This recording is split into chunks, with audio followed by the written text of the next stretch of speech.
आप सभी को मेरा नमस्कार। आज हम अध्याय 14 ध्वनि के बारे में पढ़ेंगे। ये चैप्टर आप लोग का किससे रिलेटेड है? फिजिक्स से रिलेटेड है।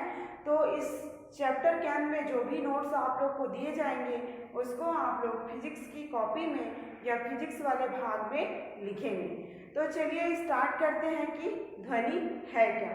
ध्वनि क्या है, इसको समझना बहुत ही साधारण अनुभव की बात है, या फिर हम यह भी कह सकते हैं कि जो हम कानों के माध्यम से सुनते हैं वो क्या कहलाती है? ध्वनि कहलाती है। इसके अलावा कई ऐसी ध्वनियाँ हैं जो हमें आनंद प्रदान करती है, जैसे पियानो, हारमोनियम, सितार, इन सभी की जो क्या होती है ध्वनियाँ होती है वो हमें आनंद की अनुभूति कराती है। लेकिन इसके अलावा इसके विपरीत कुछ ऐसी ध्वनियाँ हैं जिनसे हमें आनंद की प्राप्ति नहीं होती, जैसे बिजली का कड़कना या चमकना या उसकी गड़गड़ाहट या विस्फोट का होना या शेर का दहाड़ना, इन सभी से हमें आनंद की अनुभूति नहीं होती। इसके अलावा हम दैनिक जीवन में ऐसी बहुत सी ध्वनियाँ हैं जिनको हम सुनते हैं, जैसे पशु पक्षियों की ध्वनियाँ, मोटर गाड़ियों की ध्वनियाँ, टीवी या टेलीविज़न की ध्वनियाँ, इन सभी ध्वनि को हम सुनते हैं। क्या आपने कभी कल्पना किया है कि ये सभी ध्वनि कैसे उत्पन्न होते हैं, किस माध्यम से हमारे कानों तक पहुँचते हैं? इसकी कल्पना हम लोग कभी नहीं करते। इसके अलावा आप देखे होंगे कि कोई व्यक्ति बंद कार या बंद बस में, मतलब जो कार या बसें हैं वो पूरी तरीके से बंद हो, उसमें जो कांचें हैं वो पूरी तरीके से बंद है, तो अंदर जो व्यक्ति बैठा रहता है वो बाहर जो व्यक्ति कुछ बोलता है या कुछ बोलना चाह रहा है उसकी आवाज़ को बिल्कुल भी सुनाई उसको नहीं देता। कार के अंदर या बस के अंदर बैठे हुए व्यक्ति को या सुनाई नहीं देता या बहुत ही कम सुनाई देते हैं। इसके अलावा अगर रूम की बात करें तो कोई रूम है जहाँ एक व्यक्ति अंदर बैठा हुआ है और उस रूम के सारे खिड़की दरवाजे बंद हैं, तो बाहर से कोई व्यक्ति उसको आवाज़ देता है तो उसकी आवाज़ क्या होती है? उसको अंदर रूम के अंदर जो बैठा हुआ व्यक्ति है उसे बहुत ही कम सुनाई देता है या बिल्कुल भी सुनाई नहीं देता। ये सब क्यों होता है, किस कारण से होता है? ये ध्वनियाँ हमारे कानों तक किस माध्यम से पहुँचती है, यह ध्वनि क्या है? इन सभी चीज़ों का अध्ययन हम इस अध्याय के अंतर्गत करेंगे। ध्वनि क्या है इसके बारे में चर्चा करते हैं। तो जो हम कानों के माध्यम से सुनते हैं उसे भी ध्वनि कहते हैं, या फिर ये भी कह सकते हैं कि ध्वनि ऊर्जा का ही एक रूप है जो स्रोत के कंपन से उत्पन्न होता है। लेकिन अब प्रश्न इस बात का है कि वास्तव में जो ध्वनि है वो है क्या? तो ध्वनि को समझने के लिए विभिन्न स्रोतों का परीक्षण करते हैं तो हमें ज्ञात होता है कि ध्वनि उत्पन्न करने में ध्वनि स्रोतों के कोई ना कोई भाग जो है अवश्य कंपन होता है। कंपन की अवस्था क्या होती है? सभी दिशाओं में एक निश्चित वेग से चलती रहती है और वायु के कणों के माध्यम से हमारे कानों तक, ठीक है, हमारे कानों के पर्दे में प्रकंपित करती है, जो हमें क्या होता है? ध्वनि के रूप में सुनाई देता है। यह हम ध्वनि के बारे में यह कह सकते हैं कि यह ऊर्जा का एक रूप है जिसको हम सुनते हैं। किसके माध्यम से? कानों के माध्यम से हम इसको सुनते हैं। वो क्या कहलाएगी? ध्वनि ही कहलाएगी।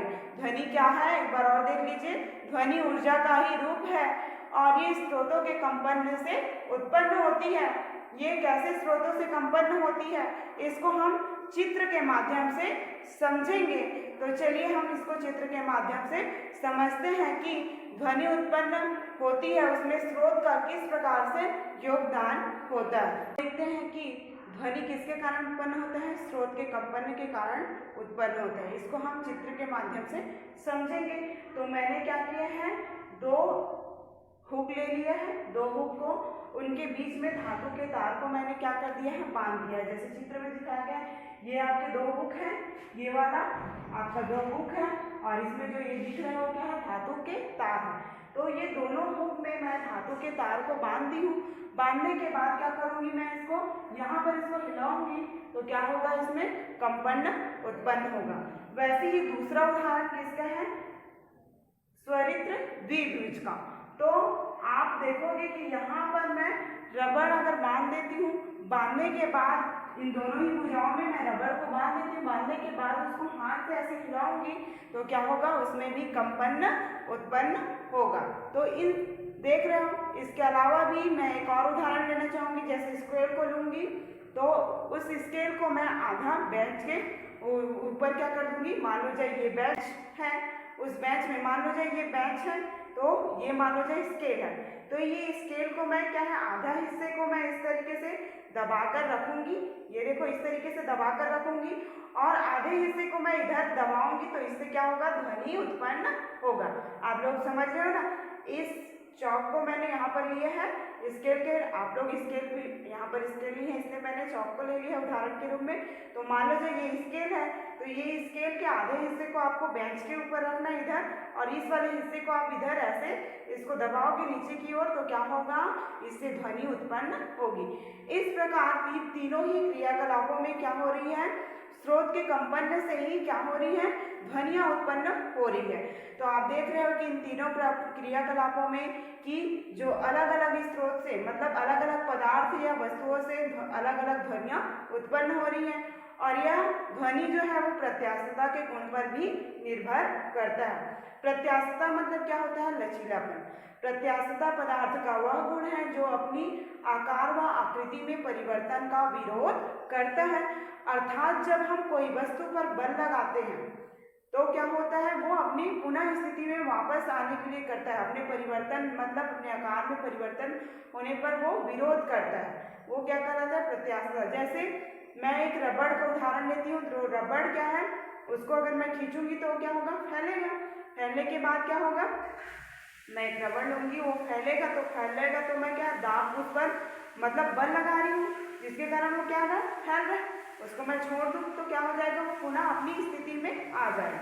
इस प्रकार से वो रबड़ क्या है, अपने आकार और आकृति में परिवर्तन पर जो परिवर्तन होगा उसमें उसका विरोध करेगा, तो वो क्या कहलाएगा, आपका प्रत्यास्थता का गुण कहलाएगा। जो हमारा टॉपिक है वो क्या है, संपीड़न और विरलन। ये चित्र में बना हुआ है वो क्या है, स्वरित्र द्विभुज है।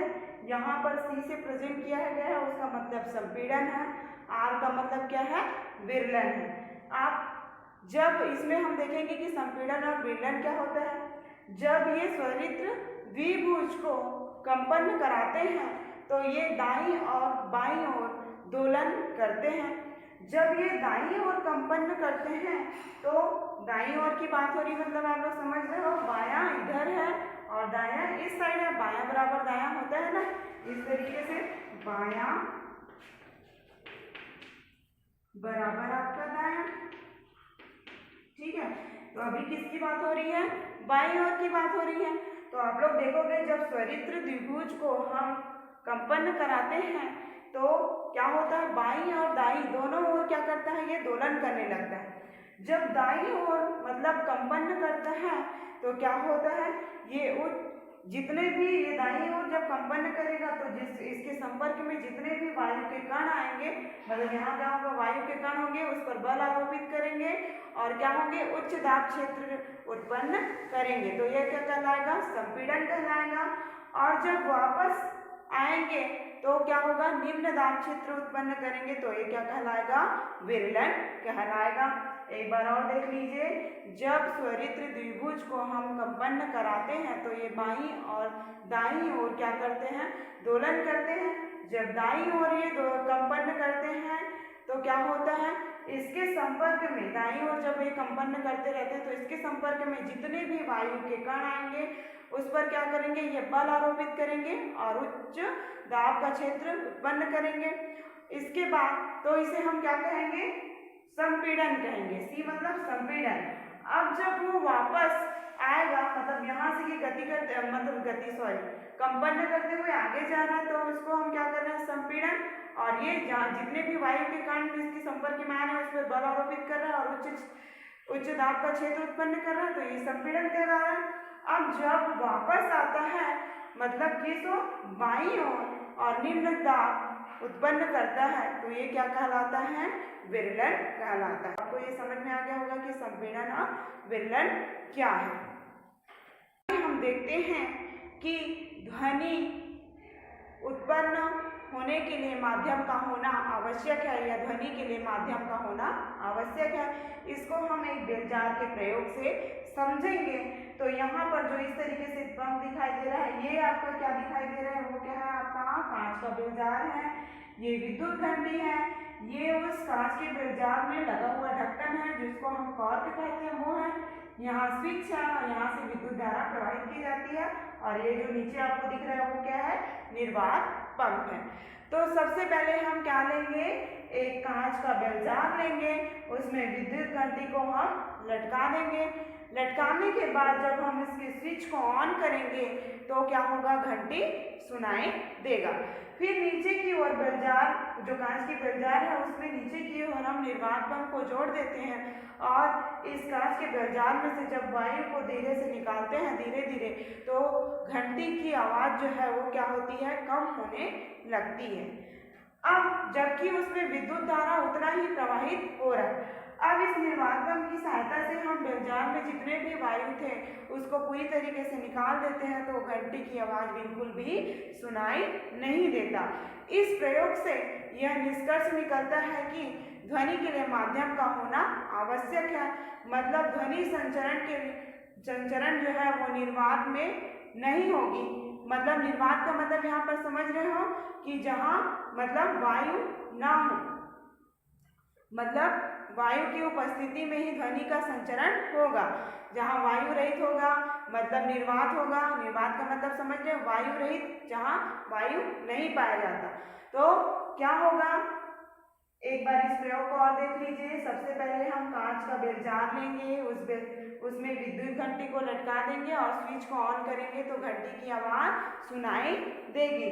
लेकिन जैसे ही इस कांच के बेलजार में हम नीचे की ओर निर्वात पंप जोड़ेंगे और इस कांच के बेलजार की वायु को धीरे धीरे बाहर निकालेंगे तो घंटी की आवाज़ क्या हो जाएगी, धीरे धीरे कम होने लगेगी, जबकि उसको उतना ही विद्युत धारा उसमें प्रवाहित हो रही है। अब जब पूरी तरीके से इस बेलजार में से वायु को हम निकाल देते हैं तो घंटी की आवाज़ क्या हो जाती है, बिल्कुल भी सुनाई नहीं देती। मतलब इस प्रयोग से यह निष्कर्ष निकलता है कि जो ध्वनि का संचरण है वो निर्वात में नहीं होती। मतलब ध्वनि के लिए माध्यम का होना आवश्यक है।